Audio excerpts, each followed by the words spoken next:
चल गई, ठीक है। अब देखो रोम का समझ में आ गया सबको, इतना ही क्वेश्चन पूछे जाएंगे रोम से। अब आगे करते हैं हम सेकेंडरी मेमोरी। सेकेंडरी मेमोरी वो मेमोरी है भी जिसके बिना हमारा कंप्यूटर काम कर जाता है, ठीक है, ऑन हो जाएगा। इनके बिना तो हमारा कंप्यूटर ऑन ही नहीं होता था, प्राइमरी मेमोरी के बिना। अब सबसे पहले जो मेजर सेकेंडरी मेमोरी है, क्वेश्चन ये बार बार पूछा गया है, जो सबसे ज़्यादा यूज होने वाली सेकेंडरी मेमोरी है वो कौन सी है? हार्ड डिस्क है भी। HDD की फुल फॉर्म है हार्ड डिस्क ड्राइव, ठीक है, हार्ड डिस्क ड्राइव। अब हार्ड डिस्क ड्राइव जो है ये मेजर सेकेंडरी मेमोरी है, मेजर सेकेंडरी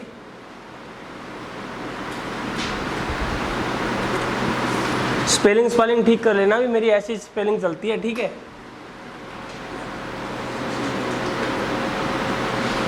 यही होती होगी सेकेंडरी की, मेजर सेकेंडरी मेमोरी, जो हमारा डाटा को स्टोर करती है परमानेंट यूज के लिए, ठीक है। ये परमानेंट यूज के लिए हमारी जो हार्ड डिस्क हम यूज करते हैं पता है आप लोगों को। और हार्ड डिस्क जो है एक आपकी डिस्क टाइप की मेमोरी है, ध्यान रखना, डिस्क मेमोरी है।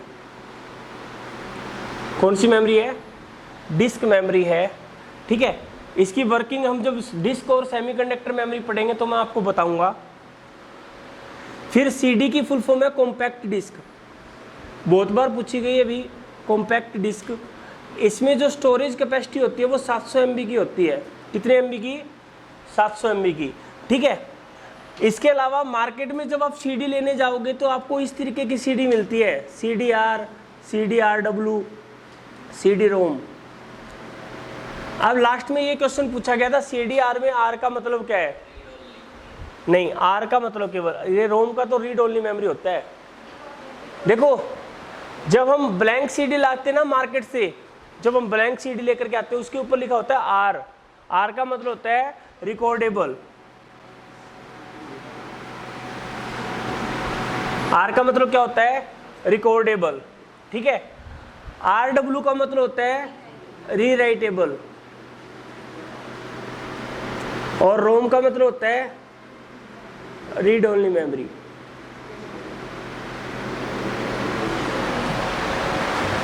ठीक है, CDR रिकॉर्डेबल, ब्लैंक सीडी के बाहर R लिखा मिलेगा तुम्हें, ये ब्लैंक सीडी में होता है। RW का मतलब रीराइटेबल, जो ऐसी सीडी जिसमें आप बार बार डाटा डाल सकते हो, बार बार डाटा डिलीट कर सकते हो, वो रीराइटेबल सीडी होगी। और रोम मैंने बता दिया, आप मार्केट से कोई मूवी की सीडी लाते हो, आप कोई सॉन्ग की सीडी लाते हो, वो किस तरीके की होगी? रीड ओनली मेमोरी होगी, ठीक है। ऐसे ही आपकी DVD आती है, ये भी आपकी डिस्क मेमोरी है, भी ध्यान रखना। कौन सी टाइप की मेमोरी है? डिस्क मेमोरी है। उसके बाद में DVD जो है इसकी फुल फॉर्म है digital versatile disc, digital versatile disc, ठीक है। सेम इसी तरीके के DVD भी आती है, RW और रोम के अंदर आती है, भी ध्यान रखना, ठीक है। DVD भी आपकी रिकॉर्डेबल आती है, मतलब ब्लैंक DVD आती है, RW रीराइटेबल DVD आती है, और रोम आपकी रीड ओनली मेमोरी में भी आती है, ठीक है। इसमें हम जो है 4 GB से लेकर के 17 GB, 16.04 GB होता है वैसे तो, या 8 GB होता है डाटा, ठीक है। लेकिन कई लोग 17 GB तक कह देते हैं, कई लोग 16 GB तक कह देते हैं, तो आप वो वैसे एडजस्ट कर लेना। 4 GB से लेकर के 16 GB तक आती है। ये भी आपकी डिस्क मेमोरी है। किस टाइप की मेमोरी है? डिस्क मेमोरी है। उसके बाद में देखो SD कार्ड की फुल फॉर्म है secure digital card, secure digital card, ठीक है। ये आपके माइक्रो SD कार्ड होते हैं। माइक्रो SD कार्ड वो है जो आपके फोन में यूज होते हैं, छोटे वाले, ठीक है। और जो यहाँ इस कैमरे में यूज हो रहे हैं वो आपके सिंपल SD कार्ड होते हैं, ठीक है। और एक माइक्रो और इस वाले एसडी कार्ड के बीच का आता है mini SD card. Mini SD card, अगर किसी ने सोनी इरेक्शन का फोन यूज किया है तो उसके अंदर पहले वाले फोन में मिनी एसडी कार्ड लगता था, आजकल तो सब में माइक्रो लगते हैं। ठीक है, छोटे छोटी जो चिप आती है, जो अपनी चिप होती है ना, फोन में चिप देखी होगी, वो हमारे माइक्रो एसडी कार्ड होते हैं। ठीक है, एसडी कार्ड इसमें लगते हैं, बड़े टाइप के होते हैं। ठीक है, और मिनी एसडी कार्ड ये हमारे आजकल मार्केट में कभी भी इसकी वैल्यू नहीं पूछी जाएगी, मतलब कि ये नहीं पूछा जाएगा कितना डाटा इसके अंदर स्टोर होता है, क्योंकि हर दिन क्या है, मान लो कि अभी जो मैक्सिमम वैल्यू बताऊं तो 1 टीबी का 2 टीबी का कार्ड आया हुआ है। ठीक है, हो सकता है कि 4 दिन बाद में कोई 4 टीबी का कार्ड निकाल दे। ठीक है, तो कभी भी क्वेश्चंस ये नहीं पूछे जाएंगे मैक्सिमम कितनी वैल्यू स्टोर होती है, क्योंकि ये फिक्स नहीं है। टेक्निक के साथ में ये जो इसकी स्टोरेज कैपेसिटी है वो इंक्रीज होती रहेगी। उसके बाद में देखो BRD की फुल फॉर्म, SSD की फुल फॉर्म देख लो, सॉलिड स्टेट ड्राइव। ये आपकी सेमीकंडक्टर मेमोरी, अभी ध्यान रखना, सेमीकंडक्टर मेमोरी है। ठीक है, SD कार्ड भी आपकी सेमीकंडक्टर मेमोरी है।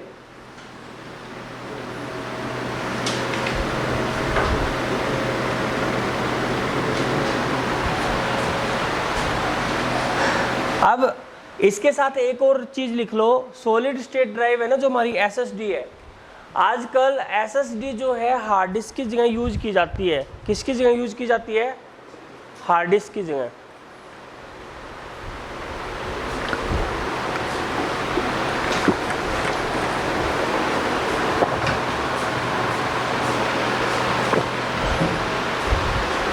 To store Windows file, window की जगह, विंडो हम आजकल इसमें स्टोर करवाने लगे भी। ब्लू रे डिस्क भी डिस्क मेमोरी है।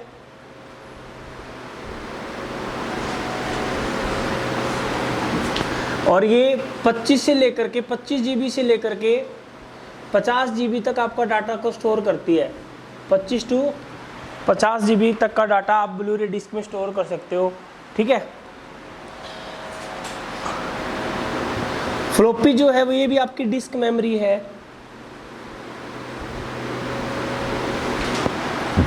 ठीक है, और ये जो है 3 से लेकर के 3 to 8 MB डाटा को स्टोर करती थी, पहले यूज होती थी।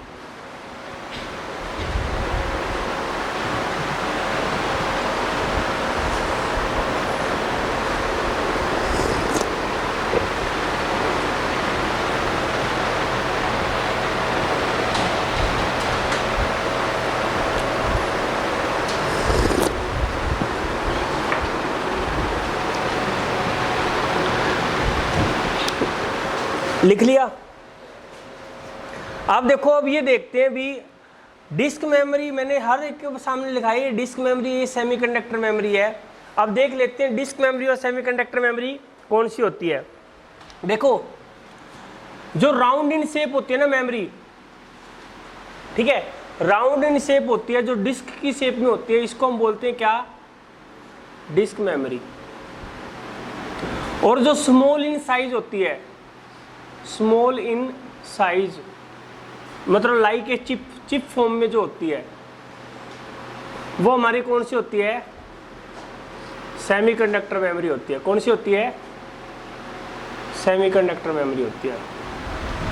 अब इनमें से आप देखोगे हार्ड डिस्क जो है, आप हार्ड डिस्क ने देखा होगा तो सारे कहोगे सर रेक्टेंगल शेप में होती है, लेकिन नहीं, अंदर इसके प्लेटर लगे होते हैं, वो प्लेटर राउंड इन शेप ही होते हैं भी। ठीक है, इसलिए इसको हार्ड डिस्क मेमोरी बोला जाता है, मतलब कि डिस्क मेमोरी बोला जाता है। सीडी किस तरह की है? डिस्क मेमोरी, क्योंकि राउंड नीचे पे सभी को पता है, डीवीडी का सबको पता है, ब्लू रे डिस्क का सबको पता है।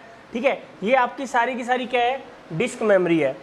और जो छोटी फॉर्म में आती है, जो छोटे से रूप में आती है और ज़्यादा डाटा स्टोर करती है, वो हमारी क्या होती है? सेमीकंडक्टर। जैसे हमारी पेन ड्राइव है, ठीक है, आपके SD कार्ड्स है, ठीक है, आपके SSD है। ठीक है, ये छोटी सी फॉर्म में आती है लेकिन डाटा को ज़्यादा स्टोर करती है, क्योंकि ये सेमीकंडक्टर मेमोरी है, स्मॉल फॉर्म में आती है।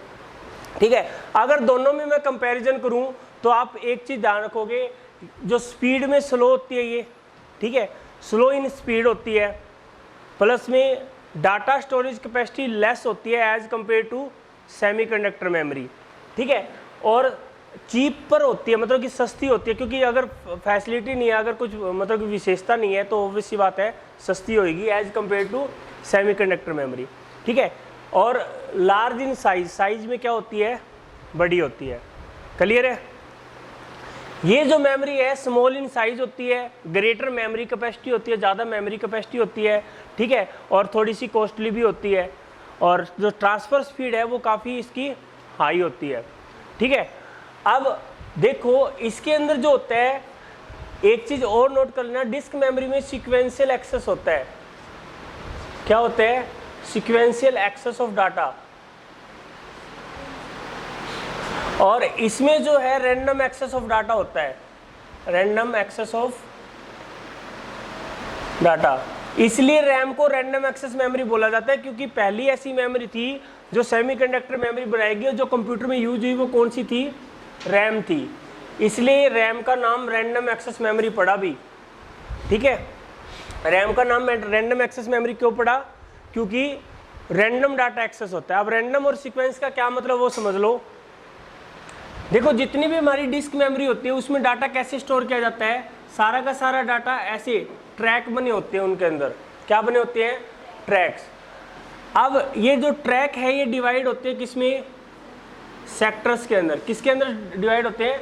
सेक्टर। जैसे ये आपका पहला ट्रैक, ये सेकंड, ये थर्ड।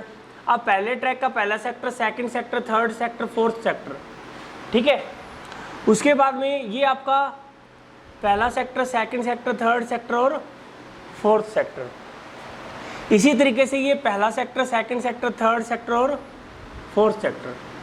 अब जब वो इसमें डाटा डलता है ना बच्चों, तो हमेशा ही सबसे पहले पहले ट्रैक के पहले सेक्टर को फिल किया जाएगा, ठीक है।